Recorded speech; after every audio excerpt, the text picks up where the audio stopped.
A very good morning to all of you. आता आज आपण बघणार आहोत extraction of metal from ore. त्याच्या आधी आपण काय करूयात, काल जे जे झालं त्याची एकदा रिव्हिजन घेऊ.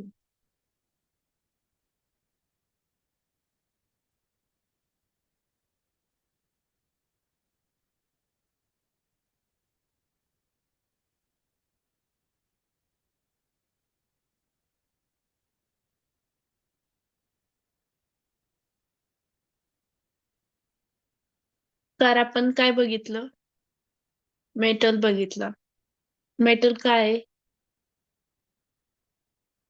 असा सबस्टन्स आहे जो हार्ड आहे, शायनी आहे, मॅलेबल आहे, डक्टाईल आहे, good conductor of heat and electricity. नंतर त्याचे examples iron, copper, aluminium, gold, silver. Then properties of metal. कोणकोणत्या प्रॉपर्टीज असतात मेटलमध्ये? लिस्टेरियस म्हणजेच शायनी अपीअरन्स, शायनी दिसतात, चमकतात. देन मॅलेबल.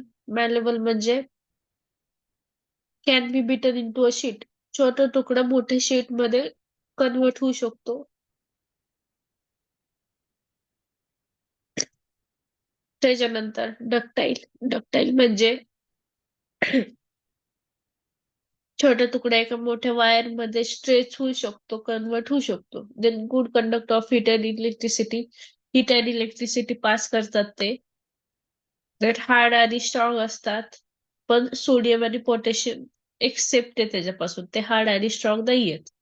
देन त्यांची मेल्टिंग पॉइंट हाय असती.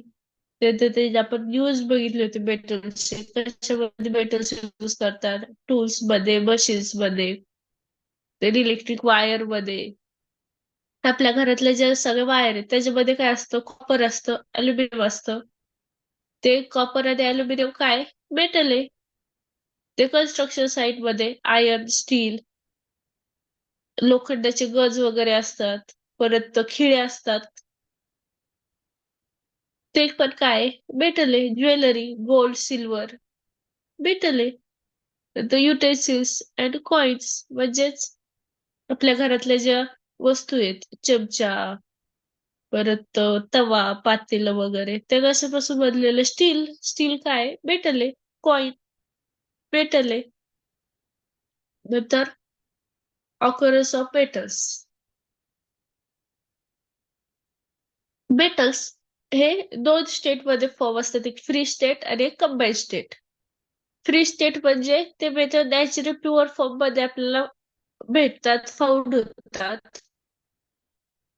तर त्याचे एक्झाम्पल्स काय होते? Gold, silver, platinum. तर ते आपल्याला प्युअर फॉर्म मध्ये कसं काय भेटतात? कारण ते रिएक्टिव्ह नाहीयेत. ते वॉटर सोबत, एअर सोबत रिएक्ट नाही होत, अदर केमिकल सोबत ते रिएक्ट होत नाही. त्यामुळे ते प्युअर स्टेट मध्ये भेटतात. आणि जे रिएक्ट होतात, हायली रिएक्टिव्ह मेटल्स आहेत, ते काय होतात? कंपाऊंड, त्याचे कंपाऊंड फॉर्म होतात. म्हणजेच अल्युमिनियम कशासोबत रिएक्ट होतं? ऑक्सिजन सोबत रिएक्ट होतं. त्याच्यामुळे त्याचं काय होतं तयार? Bauxite, Al2O3, 2H2O. अल्युमिनियमचं झालं, कारण ते काय झालं? ऑक्सिजन सोबत रिएक्ट झालं. आयन आयन पण कशासोबत रिएक्ट होतं? ऑक्सिजन सोबत. त्यामुळे त्याचं काय झालं? Fe2O3 आपल्याला ह्या फॉर्म मध्ये भेटलं. त्याच्यानंतर मग आपण ऑक्सिजन त्याच्यापासून सेपरेट करून त्याला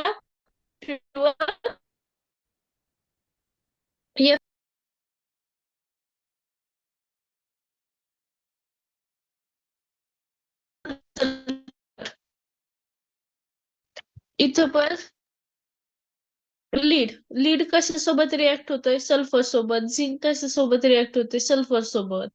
देन झिंक अजून कशासोबत रिएक्ट होतो? कार्बोनेट सोबत पण रिएक्ट होतो. तर कॉपर पण कार्बोनेट सोबत रिएक्ट होतो. हे हायली रिएक्टिव्ह मेटल्स आहेत, ते रिएक्ट होतात अदर कंपाऊंड सोबत. अदर कंपाऊंड सोबत रिएक्ट झाल्यामुळं ते कंबाईंड फॉर्म मध्ये आपल्याला ऑकर होतात, भेटतात. Then minerals. मिनरल्स काय आहे? मिनरल्स हे इनऑर्गॅनिक सबस्टन्स आहे found in chemical composition, specific physical properties. त्याला एक केमिकल कंपोजिशन आहे आणि एक फिजिकल प्रॉपर्टीज आहे. नंतर त्याचे एक्झाम्पल्स बघितले होते आपण. Bauxite, hematite, limestone, quartz rock. ते इम्पॉर्टन्स ऑफ मिनरल. मिनरल्सचे काय काय इम्पॉर्टन्स आहे? Source of metal. मिनरल्स पासून आपल्याला मेटल्स एक्सट्रॅक्ट करता येतात. Use in construction, use in industries, essential for economic development. Then classification of metal. Metallic, non metallic आणि energy metals. Metallic, non metallic आणि एनर्जी मेटल्स. तर metallic मध्ये कोणकोणते आहेत? फेरस मिनरल्स आणि नॉन फेरस आणि प्रिसियस. ते नॉन मेटलिक मध्ये salt, mica, sulphur, granite, marble, limestone. Energy, coal, petroleum, natural gas, ज्याच्यापासून एनर्जी भेटते. मेटलिक म्हणजे जे मेटल्स आहेत, नॉन मेटलिक म्हणजे जे मेटल्स नाही आहेत. हे आपण रॉ फॉर्म्स बघितले होते. Then or.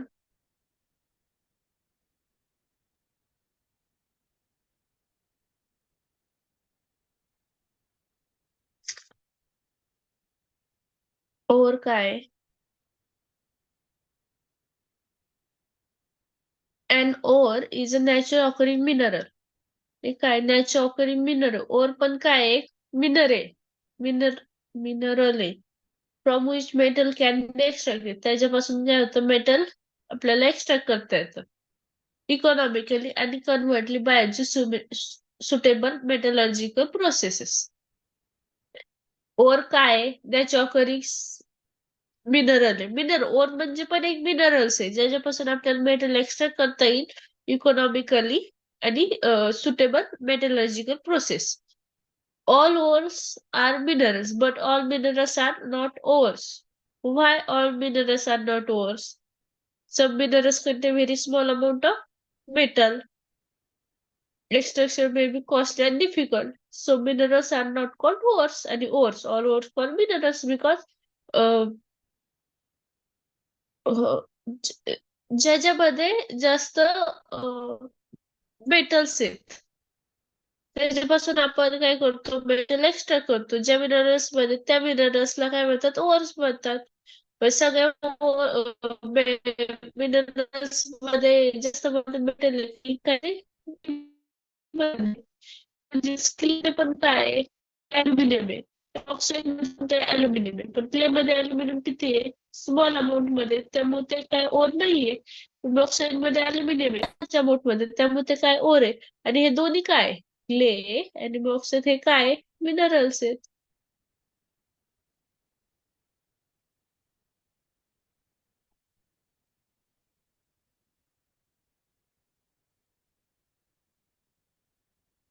नंतर constituents of ore. Ore mineral म्हणजे एक युजफुल पार्ट ज्याच्यामध्ये मेटल्स असतात आणि एक इम्प्युरिटीचं पार्ट. त्या ओरचे क्लासिफिकेशन बघितले होते. Oxide ore, sulphide ore, carbonate ore, halide ore आणि नेटिव्ह ओर म्हणजे free element.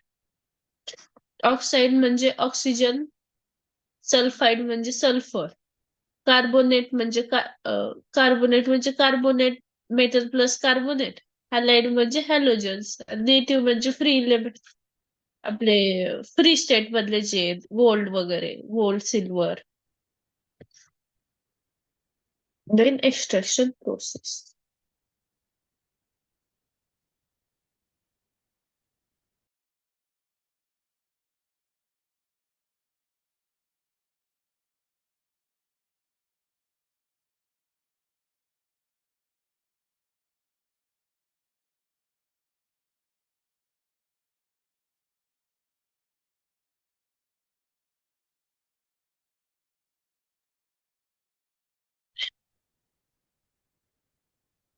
Extraction of metal from the ore. आता मला तुम्ही सांगा, एक्स्ट्रॅक्शन म्हणजे काय?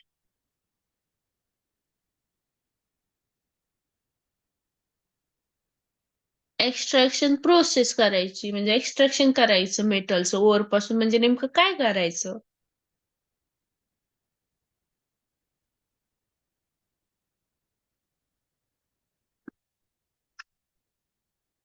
सांगा.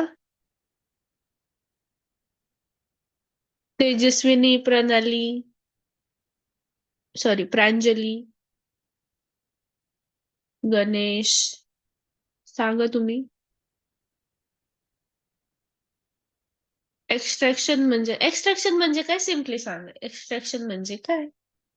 काय असतं एक्स्ट्रॅक्शन मध्ये? प्युरिफिकेशन असतं का सेपरेशन असतं सेपरेशन. का अजून काय? बरोबर आहे, सेपरेशन. आपल्याला काय करायचंय? ओर ओर पासून मेटल सेपरेट करायचंय. ओर मध्ये काय काय आहे आपण बघितलं ना आता, इम्प्युरिटीज आहे आणि मेटल्स आहे. आता ओर मध्ये इम्प्युरिटीज आहे, आपल्याला ते तर सेपरेट करावं लागेल, म्हणजे आपल्याला प्युरिफिकेशन पण करायचंय. पण मेन गोष्ट काय आहे आपल्याला, की ते जे बाकीचे सोबत जे ओर आहे त्याच्यापासून आपल्याला स्पेसिफिक मेटल सेपरेट करायचंय, त्यालाच म्हणतात आपण एक्स्ट्रॅक्शन प्रोसेस. तर आता ती प्रोसेस कशी आहे, कसं करावं लागेल, त्याची प्रोसिजर काय आहे? तर आधी आपल्याला काय करावं लागेल, जे ओर आहे, आता तो रॉक आहे, खूप मोठा दगड आहे, एवढा मोठा दगड आहे तो. एक ओर म्हणजेच काय, एक रॉक आहे, एक दगड आहे, त्याच्यामध्ये मेटल्स आहे, अजून अदर इन्ग्रेडियंट्स आहेत. परत कंबाईन फॉर्म मध्ये पण आहेत मेटल्स. आपण ते बघितले होते, झिंक वगैरे, अल्युमिनियम, त्याचे कंबाईन फॉर्म मध्ये पण आहेत. तर ओर इज, मग आधी आपल्याला काय करावं लागेल, क्रशिंग अँड ग्राइंडिंग करावं लागेल. जे ह्याला आधी काय करावं लागेल, क्रश करावं लागेल, म्हणजे छोटे छोटे स्मॉल स्मॉल पीसेस मध्ये कन्वर्ट करावं लागेल.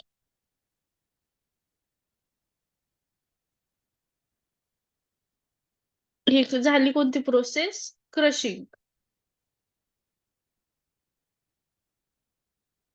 क्रशिंग केलं, स्मॉल प्रोसेस मध्ये कन्वर्ट केलं, किंवा त्याला काय म्हणतात, grinding.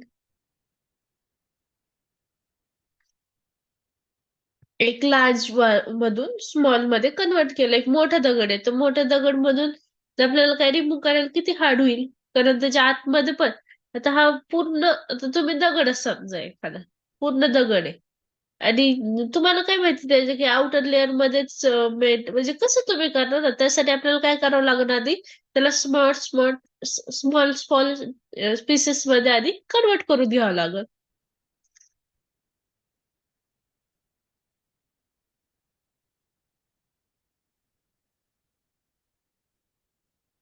Or is broken into small pieces using crushers and grinders. त्यासाठी जे मशीन यूज होतात ते कोणत्या आहेत? क्रशर किंवा ग्राइंडर्स. सगळ्यात सिम्पल एक्झाम्पल ऑफ ग्राइंडर माहिती तुम्हाला, म्हणजे जे आपण आपल्या रोजच्या डेली लाईफ मध्ये यूज करतो. ग्राइंडर, सांग बरं एक ग्राइंडर. आपण घरी पण यूज करतो ग्राइंडर रोज, किचन मध्ये.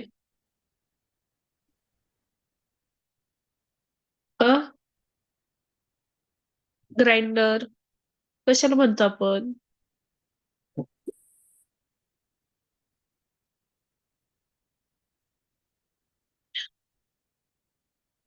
आठवा. किचन मध्ये यूज करतो, अजून किती हिंट देऊ तुम्हाला? मिक्सर. Yes, right. तर मिक्सर मध्ये पण आपण काय करतो, मोठ्या गोष्टी असतात त्याला एकदम छोटे छोटे स्मॉल स्मॉल मध्ये करतो. उदाहरणार्थ शेंगदाणे, शेंगदाणे मोठे असतात, नंतर आपण त्याला मिक्सर मध्ये फिरून काय करतो, त्याला एकदम कुट्टा बनवतो, एकदम बारीक करतो. बरोबर आहे.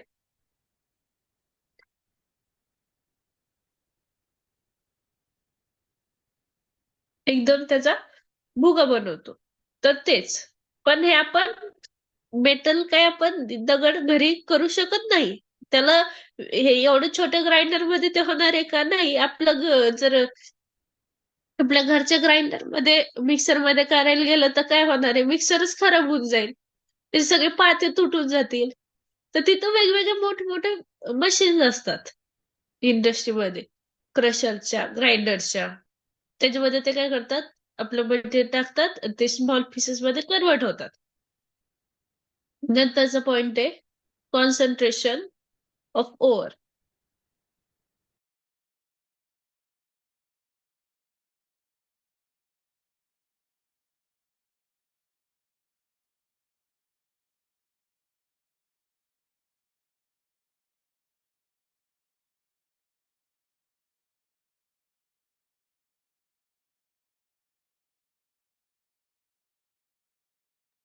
आता ओव्हरचं कॉन्सन्ट्रेशन करायचं. म्हणजेच काय करायचं? जे ओव्हर आहे त्याला प्युअर करायचं आधी. अजून आपण मेटल एक्स्ट्रॅक्ट केलेलं नाहीये किंवा आपल्याला लगेच मेटल भेटणार नाहीये.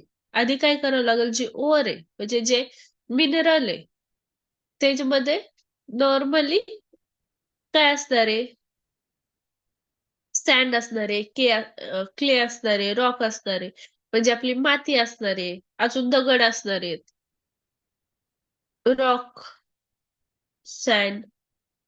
तर आपल्याला ते काय करावं लागणार आहे आधी? रिमूव्ह करावं लागणार आहे. म्हणजेच जर ते रिमूव्ह झाले कम्प्लिटली तर आपण त्याला काय म्हणतो? ओर प्युअर आहे. ओर प्युअर आहे आत्ताचा. मेटल अजून प्युअर नाहीये. ओर प्युअर आहे. तर त्याला कॉन्सन्ट्रेट करण्यासाठी कोणकोणते मेथड आहे? Common method, hand picking. म्हणजेच हँड पिकिंग मेथड म्हणजे कोणती मेथड माहिती का तुम्हाला? आपण गहू गहू काय करतो आधी आपण? निवडतो. निवडतो की नाही? दळण देण्याआधी आपण ताटामध्ये गहू घेतो थोडेसे, नंतर त्याला बघतो त्याच्यामध्ये कोणता दगड आहे का नाही. तो दगड काय करतो आपण? उचलतो आणि फेकून देतो. असं सेपरेट करतो ना आपण. आपण स्वतः बघून सेपरेट करतो तो. त्याला म्हणतात हँड पिकिंग मेथड.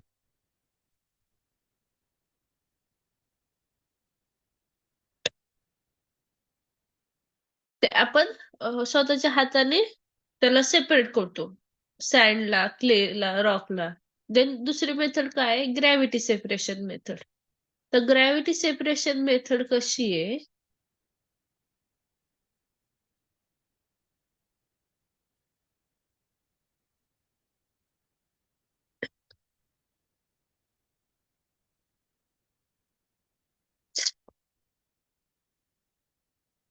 इथं कलेक्टर. नंतर इथून काय होतं? वॉटरचा सप्लाय होतो. वॉटर. आणि इथंच जे आपलं ओव्हर्स आहेत. कोणते ओव्हर? स्मॉल स्मॉल ओव्हर आपण क्रश केलेले. ते येतात. आता होतं काय? ह्याच्यामध्ये काय? एकदम स्मॉल स्मॉल पण असतात. Crushing particles. सगळेच थोडी सेम पार्टिकल्स होणार आहे. काही एवढं होणार आहे, काही एवढं होणार आहे, काही एवढे होणार आहेत, काही एवढे होणार आहेत. आपण जेव्हा ह्याच्यापासून मोठ्या दगडापासून आपण क्रश करणार आहे. तेव्हा एकाची साईज एवढी होणार आहे, एकाची एवढी होणार आहे, एकाची तर एवढीच होणार आहे, एकाची असे सेपरेट सेपरेट साईज मध्ये होतात ना ते कन्वर्ट. जी माती आहे एकदम बारीक, ती काय होणार आहे? एकदम बारीक साईज मध्ये असणार आहे. असे सेपरेट सेपरेट साईज मध्ये असणार आहेत ते. तर ग्रॅव्हिटी सेपरेशनची प्रोसेस अशी आहे. तर त्याच्यामध्ये काय करणार आपण? ह्याच्यामधून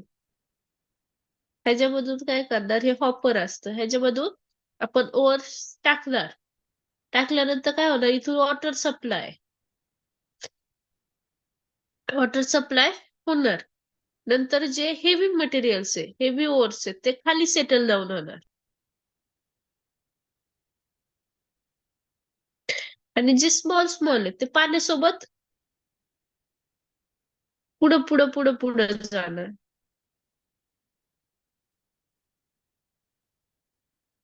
म्हणजे इथं कनेक्ट होणार.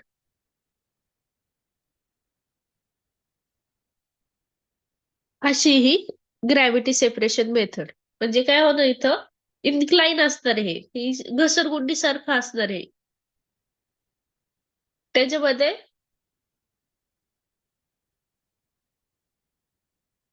वरून जेव्हा आपण हे टाकणार आहे ओव्हर्स, क्रश ओव्हर्स, तर ते जे हेवी मेटल्स आहे, हेवी पार्टिकल्स आहे, ते खाली सेटल डाऊन होणार, जे स्मॉल आहेत ते पुढे पुढे जाणार. असं झाली सेपरेशनची मेथड कॉन्सन्ट्रेशन करण्यासाठी. नंतर नेक्स्ट मेथड आहे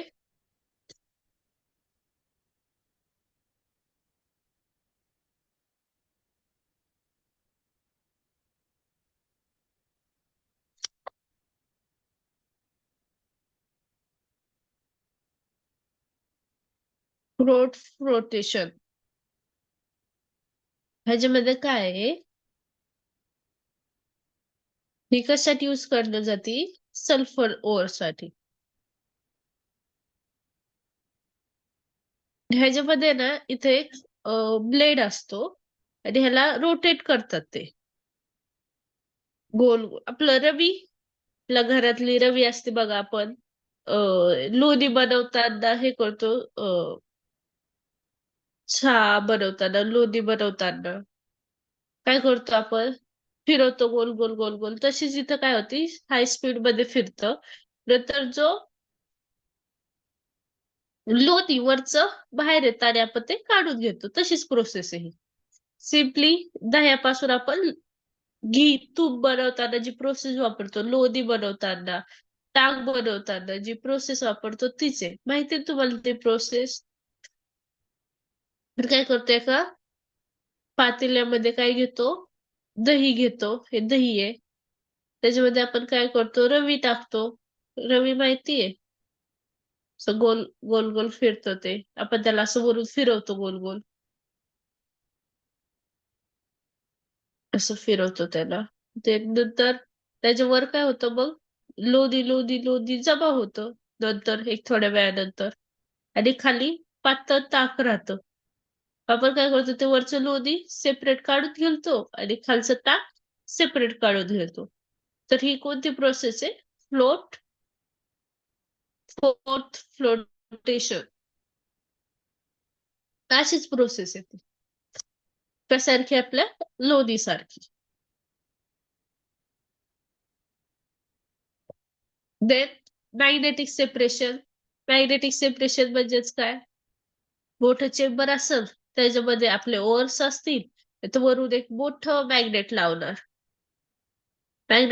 जे आपले मेटल्स आहे, ते मॅग्नेटला चिटकून बसणार. पण सँड वगैरे तशीच खाली राहणार, ती थोडी चिटकून बसणार आहे.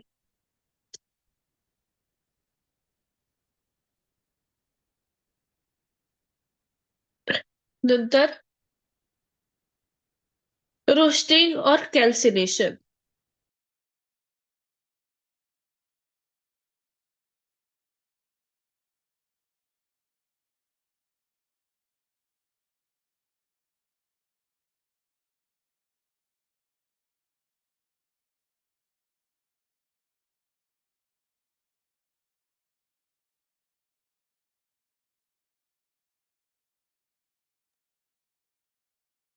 रोस्टिंग आणि कॅल्सिनेशन.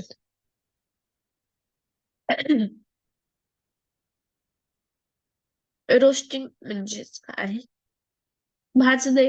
रोस्टिंग करायची म्हणजे भाजायचं. Heating ore in the presence of air. एअरच्या प्रेझेन्स मध्ये भाजायचं. म्हणजे आपण शेंगदाणे भाजतो की नाही, त्याला आपण काय म्हणतो, रोस्टिंग करणे. शेंगदाणे आपण काय करतो, रोस्ट करतो. शेंगदाणेच भाजतोच म्हणजे काय करतो, आपण त्याला रोस्ट करतो. Heating over in the presence of air. एअरच्या प्रेझेन्स मध्ये आपण शेंगदाणे भाजताना त्याच्यावर झाकण ठेवतो का?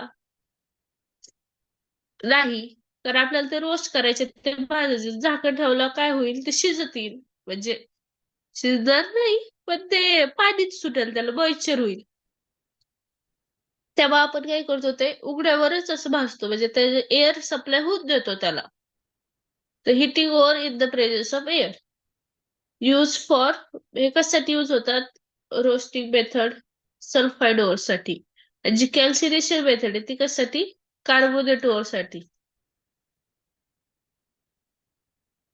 रोस्टिंग सल्फाइड ओर साठी. Convert sulphides into oxide. जे सल्फाइड्स आहे ते ऑक्साइड मध्ये कन्वर्ट करण्यासाठी. म्हणजेच झेडएनएस झिंक सल्फाइड प्लस O2 म्हणजेच आपण एअरच्या प्रेजेस मध्ये ओव्हर हीट केल्यामुळं काय झाला आपण O2 देतोय. तर त्याचं कन्व्हर्जन कशामध्ये झालं? ZNO plus SO2.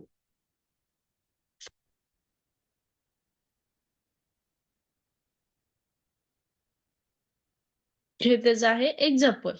Simply example आहे की झिंक सल्फर आहे. आपल्याला सल्फर त्याच्यापासून रिमूव्ह करायचा आहे झिंक पासून. त्यासाठी आपण काय करतोय? O2 सप्लाय करतोय, ऑक्सिजन ऑक्साईड देतोय. त्याला रोस्ट करून हीटच्या प्रेजेस मध्ये. त्याच्यामुळे काय होतंय? ZNO आणि SO2 सेपरेट होतात.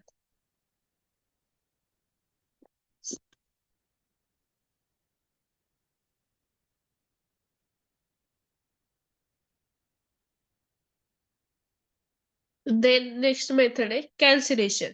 Heating ore in the absence or limited supply of air. म्हणजेच absence मध्ये म्हणजेच की आता आपल्याला शेंगदाणे काय करायचे? असे नाही भाजायचे, त्याला झाकण ठेवून भाजायचे थोडक्यात. तर ते एकदमच absence असते तिथं, एकदमच एअर टाईट कंटेनर असतं. पण हे आपण इथं उदाहरणासाठी बघूयात. थोडक्यात तुम्ही लक्षात घ्या. जे ते कंटेनर कसं राहणार आहे? त्याला कुठूनही हवा आतमध्ये येता कामा नये. एकदम आपल्या कुकर सारखं, प्रेशर कुकर कसं असतं तसं. पण इथं परत आपल्या प्रेशर कुकरला काय होतं? आपण शिट्टी वगैरे हे करून घेतो. तर तिथं तसं शिट्टीचं काही नाहीये. तिथं एअर सप्लाय अजिबात दिला जात नाही. ते मेटल्सला किंवा ओव्हर्सला एअर सप्लाय दिला जात नाही. ते कशासाठी असतं? Carbonate air, carbonate overs. ते रिमूव्ह CO2 अँड मॉइश्चर. आपल्याला कशासाठी करायचंय? मॉइश्चर रिमूव्ह करण्यासाठी आणि CO2 रिमूव्ह करण्यासाठी. म्हणजे एक्झाम्पल काय आहे? झिंक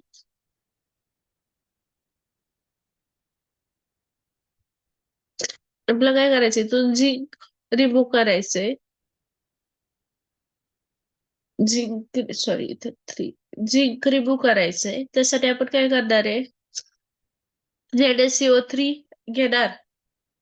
तर मग काय होणार? Zinc oxide plus CO2. घ्यायचं झालं एक्झाम्पल कॅल्सिनेशनचं. आपल्याला कॅल्सिनेशन काय यूज करायचंय? कार्बोनेट ओव्हर्स रिमूव्ह करण्यासाठी. म्हणजेच कार्बोनेट ओव्हर्स साठी यूज होणार आहे कॅल्सिनेशन आणि सल्फाइड ओव्हर साठी रोस्टिंग. देन आता झाली खरी एक्स्ट्रॅक्शनची मेथड. आपण आतापर्यंत काय काय केलं? क्रशिंग, ग्राइंडिंग केलं, नंतर कॉन्सन्ट्रेट केलं, नंतर रोस्टिंग आणि कॅल्सिनेशन केलं. आता करायचंय आपल्याला स्मेल्टिंग म्हणजेच एक्स्ट्रॅक्शन ऑफ मेटल्स.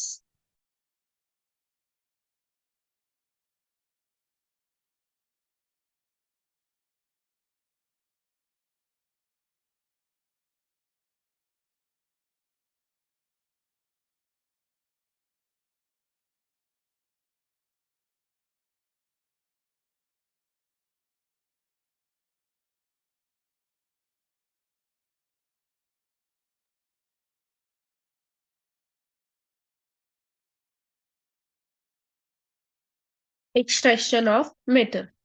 आता इथं मेन ओर पासून आपल्याला मेटल एक्स्ट्रॅक्ट करायचंय. आतापर्यंत आपण काय करत होतो?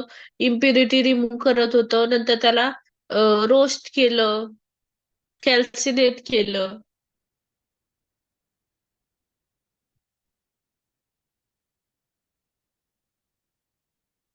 Heating concentrated ore with reducing agent, charcoal or coke. जे कॉन्सन्ट्रेटेड ओव्हर आहे, म्हणजे ज्याच्यापासून सँड वगैरे रिमूव्ह झाली, त्याला आपण काय म्हटलं, कॉन्सन्ट्रेटेड ओव्हर. त्या ओव्हरला काय करणार आहे, आपल्याला हिट करणार आहे. किती हिट करायचंय? त्याचं मेल्टिंग पॉइंट पर्यंत हिट करायचंय. किती हिट करायचंय? Melting point. मेल्टिंग पॉइंट म्हणजे माहितीये तुम्हाला? मेल्टिंग पॉइंट म्हणजे काय? सांगा.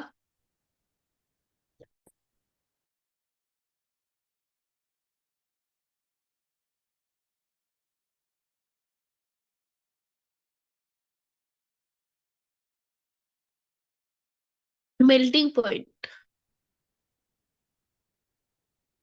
ई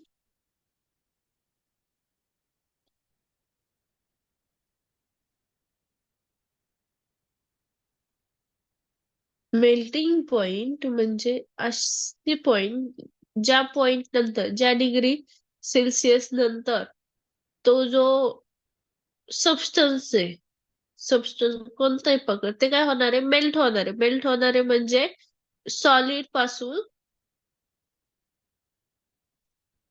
लिक्विड फॉर्म मध्ये येणार आहे. सगळं सिंपल एक्झाम्पल, आईस. आता मला एक सांगा, वॉटर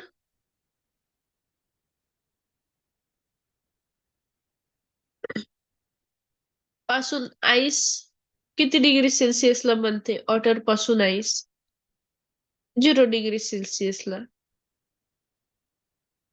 म्हणजे जेव्हा आपल्याला आईस बनवायची तेव्हा काय होणार आहे, वॉटर 0 डिग्री सेल्सिअसला गेलं की त्याच्यापासून आईस बनणार आहे. आणि आईस पासून वॉटर परत किती डिग्री सेल्सिअसला? रूम टेम्परेचरला समजूयात आपण. ओके. तर काय झालं, आईस जर आपण रूम टेम्परेचरला ठेवली तर त्याचं काय होणार आहे, वॉटर होणार आहे. बरोबर आहे. पण तसंच मेटल जर रूम टेम्परेचरला ठेवली तर वॉटर होणार आहे का? लिक्विड फॉर्म मध्ये होणार आहे का मेटल? वॉटर नाही होणार. लिक्विड फॉर्म मध्ये होणार आहे का? नाही. लिक्विड फॉर्म मध्ये होण्यासाठी त्याला काय करावं लागेल, हीट द्यावं लागणार आहे. जे 200 डिग्री सेल्सिअस किंवा आता प्रत्येक मेटलची वेगवेगळी असणार आहे, 700 डिग्री सेल्सिअस. ते एवढं हीट दिल्यानंतर मेटलचं काय होणार आहे,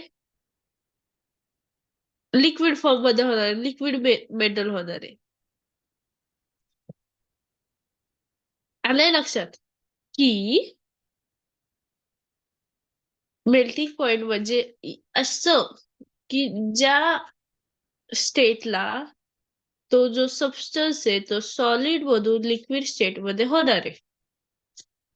मेटलला जर 200 डिग्री सेल्सिअस ते जे समजा 200 डिग्री सेल्सिअस पकडलं, 200 डिग्री सेल्सिअस दिलं टेम्परेचर, तर ते काय होणार आहे, लिक्विड फॉर्म मध्ये कन्वर्ट होणार आहे. तर म्हणजेच काय होणार, ते मेल्ट होणार आहे. मेणबत्ती सगळ्यात अजून एक एक्झाम्पल, आपली मेणबत्ती आहे, ती आपण पेटवली. पेटवल्यामुळे काय झालं, हीट प्रोड्यूस झाली. जे खालचं मेन आहे, मेणबत्तीचं मेन वॅक्स, ते काय होणार आहे, मेल्ट होणार आहे. बरोबर आहे. ते आता ही मेणबत्ती अशी होती ना, तर ती मेल्ट होऊन काय होणार आहे, छोटी होणार आहे. आणि जे मेल्ट झालेलं आहे वॅक्स, जे मेल्ट होणार आहे ते लिक्विड फॉर्म मध्ये येतं हळूहळू खाली, नंतर परत ते सॉलिड होतं. पण जेव्हा ते मेल्ट होतं तेव्हा ते लिक्विड फॉर्म मध्ये होतं. बघितलंय तुम्ही? बघितलंय ना? असतं का लिक्विड फॉर्म मध्ये ते? मग आपण बघा त्याला असं हात लावतो. लावलाय तुम्ही हात कधी लिक्विड फॉर्मच्या वॅक्सला, मेणबत्तीतल्या? तर तू मेणबत्ती बघितलीच, आपलं वापरलीच नाहीये.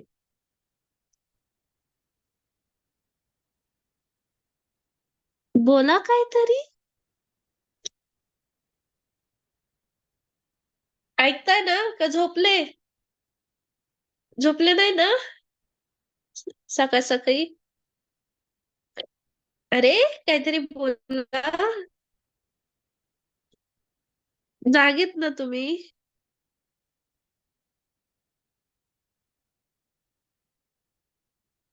आवाज येतोय माझा? हो. हा. कुठले? तर काय म्हणत होते मी? बघितलंय. आलं म्हणजे मेल्टिंग पॉइंट म्हणजे काय समजलं? ज्या पॉइंटला, ज्या डिग्री सेल्सिअसला काय होतं, सबस्टन्स मेल्ट होतो, त्याला काय म्हणतात? Melting point. तेच म्हणायचं होतं मला, मग काही नाही. तुम्ही मधून मधून हा करा, नाही तर मला वाटेल तुम्ही झोपले की काय. तसा कसं काय थंडी वाजते, झोपाय वाटतं का नाही? Metal is often in the molten form. ह्याच्यामुळे काय झालं, मेटल मेल्ट झालं. जे सॉलिड फॉर्म मध्ये होतं ते काय झालं, लिक्विड फॉर्म मध्ये. इथं खालच्या इमेज मध्ये बघा कसं मेटल मेल्ट झालेलं आहे. नंतर हे जे मेल्ट झालेलं मेटल आहे त्याच्यामध्ये आपण काय करणार आहे,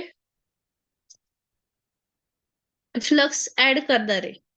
इम्प्युरिटीज रिमूव्ह करण्यासाठी. आता हे फ्लक्स म्हणजे काय ते आपण सगळं नंतर बघूयात. आता फक्त तुम्ही एवढंच लक्षात ठेवा, फ्लक्स काय ऍड करायचंय, जी रिमेनिंग इम्प्युरिटीज आहे ती रिमूव्ह करण्यासाठी. आता ही इम्प्युरिटीज कोणती इम्प्युरिटी आहे? मगाची इम्प्युरिटी नाहीये ही आता, की सँड वगैरे ती इम्प्युरिटी नाही, ती आपण मगच रिमूव्ह केली. आता ही कोणती इम्प्युरिटी आहे? जेव्हा आपण कॅल्सिनेशन केलं, रोस्टिंग केलं, त्याच्यानंतर आपण काय केलं, ते ऑक्साईड फॉर्म मध्ये आणलं. इथं इथं आपण काय केलं, सल्फर झेडेनियस, झिंक सल्फर, काय केलं त्याला झेडेनो केलं, म्हणजे ऑक्साईड फॉर्म मध्ये आणलं. इथं पण ऑक्साईड फॉर्म मध्ये आणलं. बरोबर आहे? तर तेच आपल्याला काय करायचंय, प्युअर फॉर्म मध्ये आणायचंय. तर ऑक्साईड फॉर्म मधलं पण आपल्याला काढून टाकायचंय.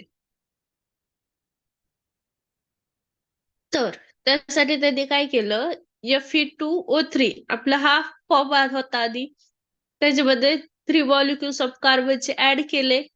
त्यामुळं काय झालं, 2Fe+3CO5.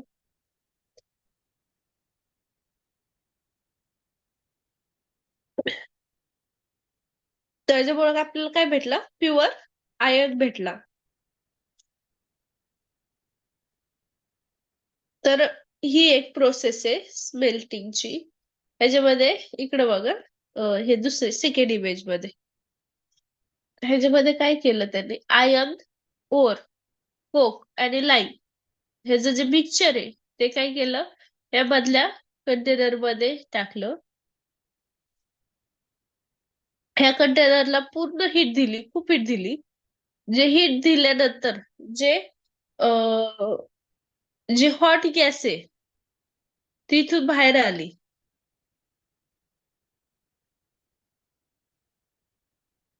इथून बाहेर आली हॉट गॅस.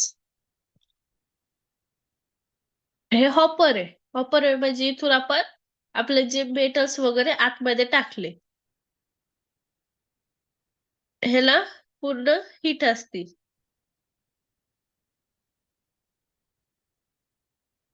नंतर हा जे कंटेनर आहे इथून काय होणार आहे, ते जे लिक्विड आयर्न आहे ते बाहेर येणार आहे.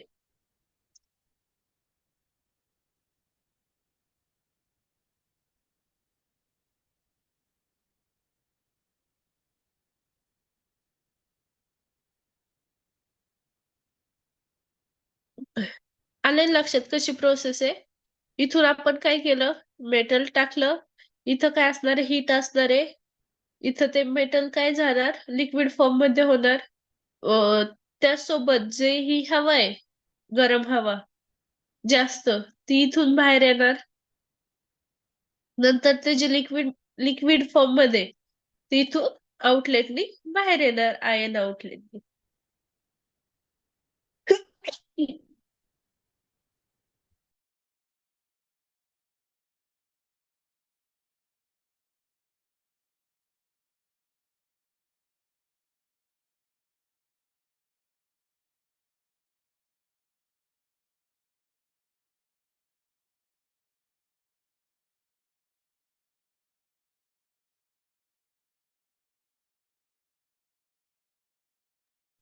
आता आपण काय केलं, मेटल सेपरेट केलं. इथं काय केलं आपण, मेटल सेपरेट केलं. बघा ह्याच्यामध्ये Fe सेपरेट झालाय. आता जरी आपण सेपरेट केलं असल, जरी आपण मेटल सेपरेट केलं असल तरी त्याच्यामध्ये इम्प्युरिटीज असणार आहे.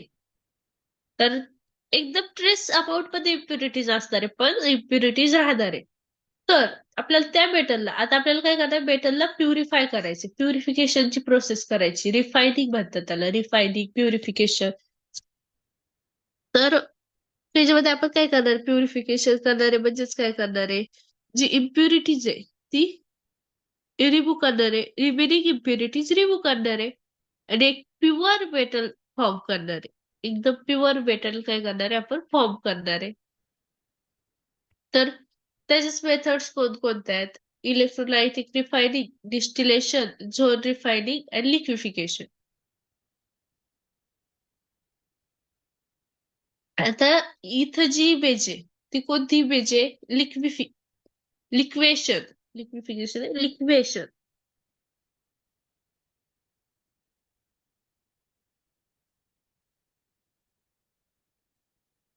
बघा लिक्वेशन मध्ये कसं होतंय, इथून खालून काय ही हीट आहे,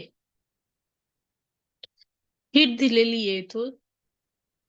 हे काय हॉपर आहे, ह्याच्यामध्ये आपण काय केलं, मेटल टाकलं इम्प्युअर. नंतर ह्या इम्प्युअर मेटल टाकल्यानंतर ते खाली खाली खाली खाली येणार.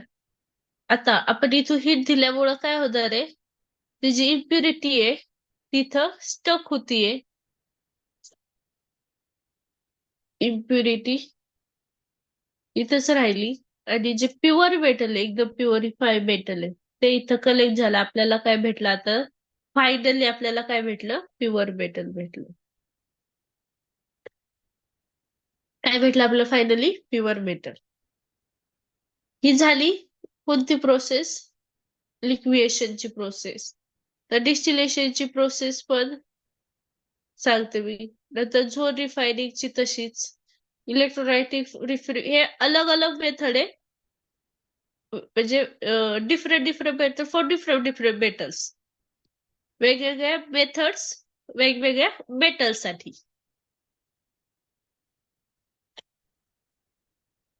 ही प्रोसेस आहे डिस्टिलेशनची. मी तुम्हाला डायग्राम काढून दाखवली होती.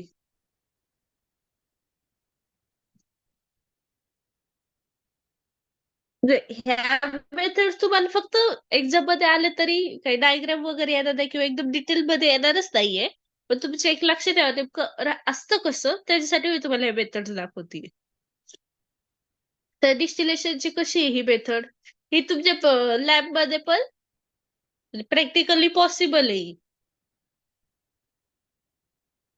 इथं आता ह्यांनी काय दिलं, सिम्पली वॉटरचं डिस्टिलेशन दिलंय. आपण तेच बघू, म्हणजे मेटलचं पण तसंच असतं आणि वॉटरचं पण तसंच आहे. मेटलचं नंतर मी एक्झाम्पल देते. त्यांनी काय केलं, सॉल्ट वॉटर घेतलं, आपलं खारं पाणी, बोरचं पाणी समजा, त्यांनी काय केलं, बोरचं पाणी घेतलं, त्याला खालून हीट दिली. हे ह्याला म्हणतात round water flask, RBF. RBF मध्ये काय केलं, सॉल्ट वॉटर घेतलं, त्याला खालून बर्नरनी हीट दिली. हीट दिल्यामुळं काय झालं, त्याचे वेपर्स तयार झाले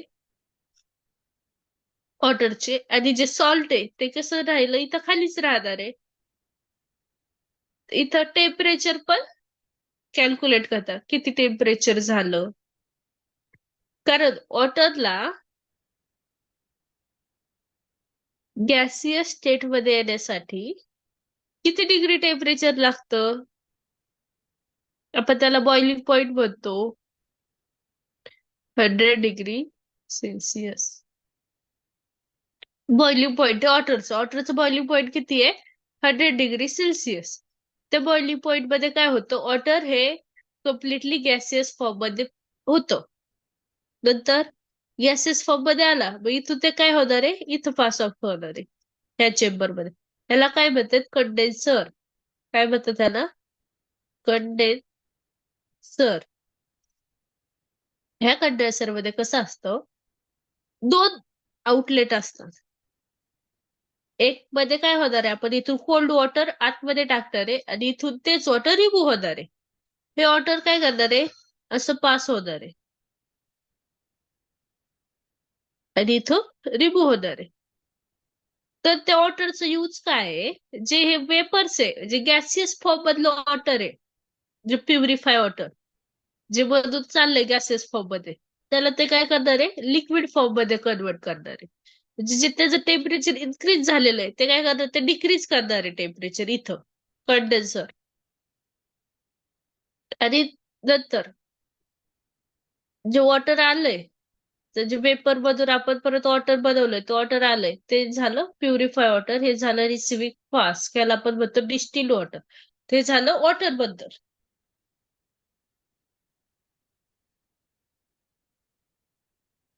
तर आपल्याला हेच समजा गोल्ड असतं, तर आपण कसं केलं असतं.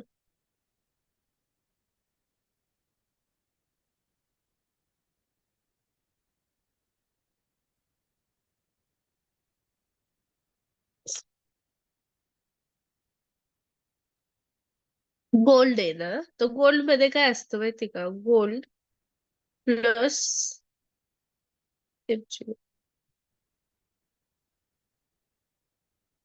गोल्ड आणि मर्क्युरी मिक्स असते. तर मर्क्युरी काय होती, हीट होती, वेपर बनती, आणि मर्क्युरी इकडे कलेक्ट होती आणि गोल्ड इथंच राहतो. असं होतं गोल्डचं प्युरिफिकेशन बाय डिस्टिलेशन प्रोसेस.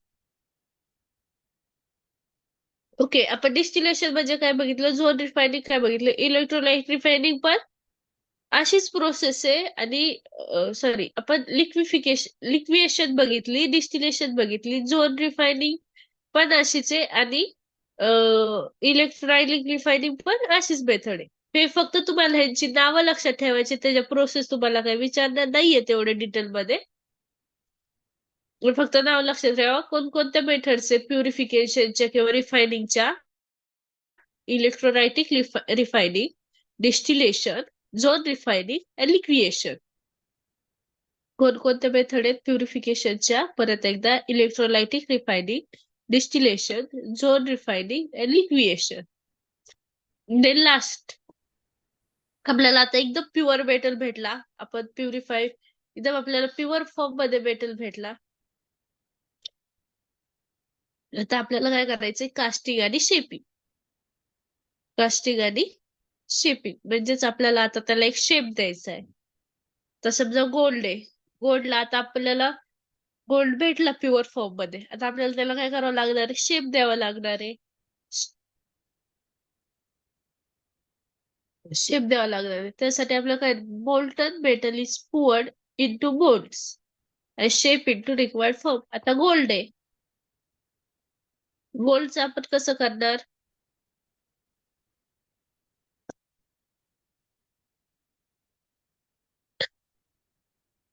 आता आपल्याला काय करायचंय, गोल्ड आहे ना, गोल्डचं बिस्किट बनवायचंय. काय बनवायचंय, गोल्डचं बिस्किट बनवायचंय. तर आपण काय करणार, एक बिस्किटाचा आकारचं एक आकार घेणार, म्हणजे मोल्ड. मोल्ड माहितीये, मोल्ड. मोल्ड म्हणजे आकार थोडक्यात. तर त्याच्यामध्ये काय, त्या काय करणार आपण,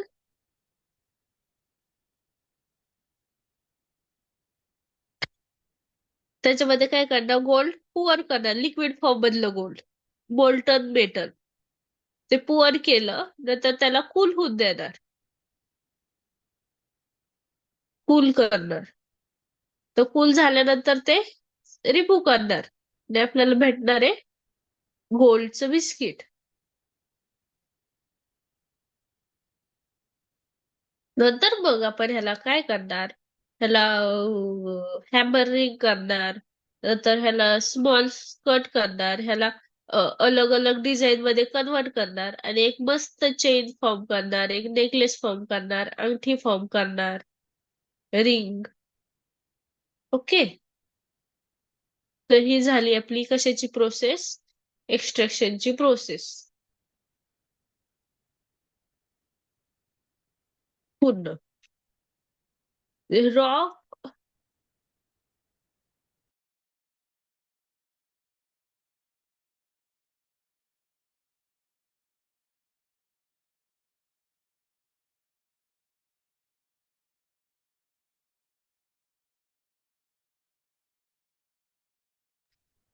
रॉ ओर पासून आपण काय केलं?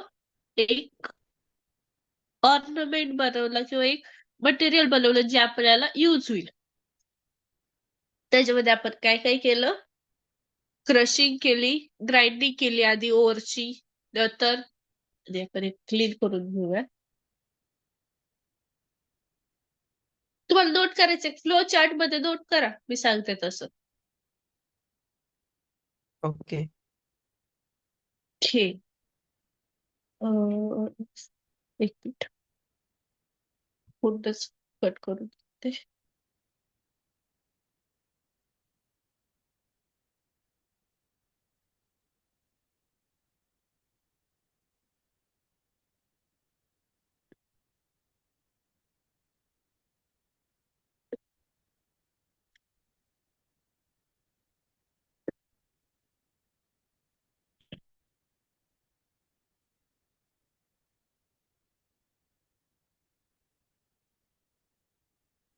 हम्म.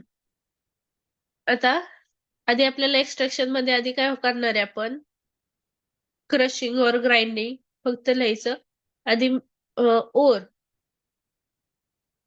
ओर देन क्रशिंग अँड लिहा, नाही तर और लिहा, काही लिहा.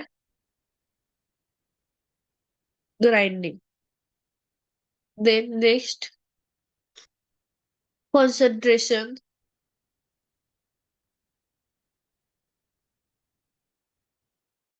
Shape of ore. त्याच्यामध्ये स्मॉल ब्रॅकेट मध्ये काय लिहिलं तुम्ही? Remove impurity. देन ह्याचे मेथड्स पण लिहा ना. रिम्यू इम्प्युरिटी, मग त्याचे मेथड्स कोणकोणत्या आहेत? हँड पिकिंग,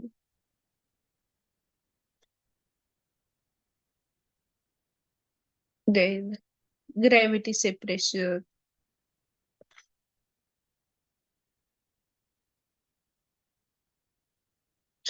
देन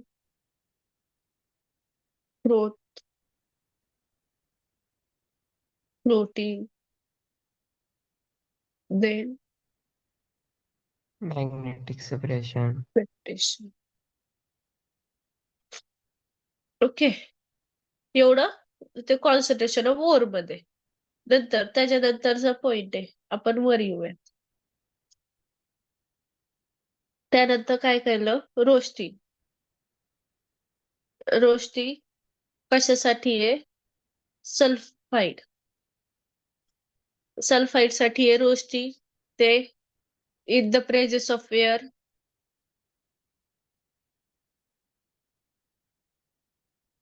आणि त्याच्यातच कॅल्सिनेशन कशासाठी येते? कार्बोनेट अपसेस ऑफ अपसेस और लिमिटेड सप्लाय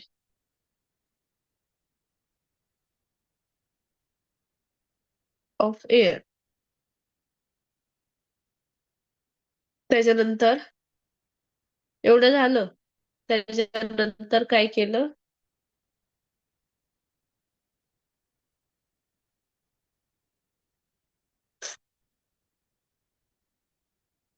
स्मिलेटिंग.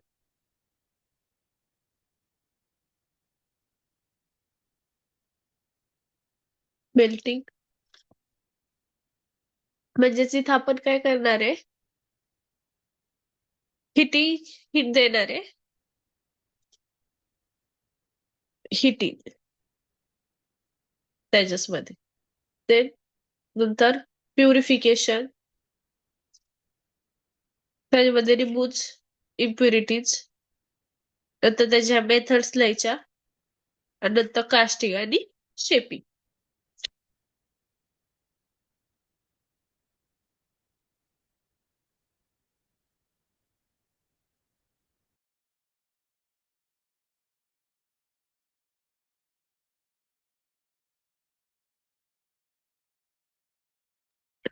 ओके. आता 8 वाजून गेलेत, आपण थांबूयात इथं. उद्या आपण बघणार आहोत मिनरल आणि ओर्स मधला डिफरन्स. नंतर आपण एक स्पेसिफिक टर्म बघणार आहे, हे गॅनग्यू म्हणजे काय, देन फ्लक्स म्हणजे काय, देन स्लॅग म्हणजे काय, ते आपण बघूयात उद्या. Bye bye. Good bye.